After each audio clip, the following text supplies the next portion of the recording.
बताइए कुरान मजीद में हजरत आदम अलैहिस्सलाम का नाम कितनी मर्तबा आया है? 5, 4, 3, 2, 1. सही जवाब है 25 मर्तबा। कुरान पाक में सबसे ज्यादा किस चीज के बारे में जिक्र आया है? 5, 4, 3, 2, 1. सही जवाब है तौहीद के बारे में।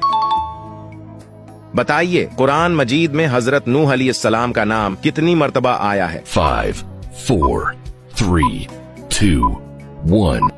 सही जवाब है 43 मर्तबा आया है। बताइए कुरान मजीद में हजरत इदरीस अलैहिस्सलाम का नाम कितनी मर्तबा आया है? 5, 4, 3, 2, 1. सही जवाब है 2 मर्तबा। क्या आप जानते हैं कुरान मजीद में हजरत हूद अलैहिस्सलाम का नाम कितनी मर्तबा आया है? 5, 4, 3, 2, 1. सही जवाब है 7 मर्तबा। बताइए कुरान मजीद में हजरत आदम अलैहिस्सलाम का नाम कितनी मर्तबा आया है? 5, 4, 3, 2, 1. सही जवाब है 25 मर्तबा। कुरान पाक में सबसे ज्यादा किस चीज के बारे में जिक्र आया है? 5, 4, 3, 2, 1. सही जवाब है तौहीद के बारे में।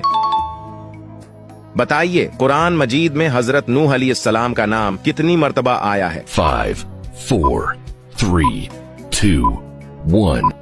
सही जवाब है 43 मर्तबा आया है। बताइए कुरान मजीद में हजरत इदरीस अलैहिस्सलाम का नाम कितनी मर्तबा आया है? 5, 4, 3, 2, 1. सही जवाब है 2 मर्तबा। क्या आप जानते हैं कुरान मजीद में हजरत हूद अलैहिस्सलाम का नाम कितनी मर्तबा आया है? 5, 4, 3, 2, 1. सही जवाब है 7 मर्तबा।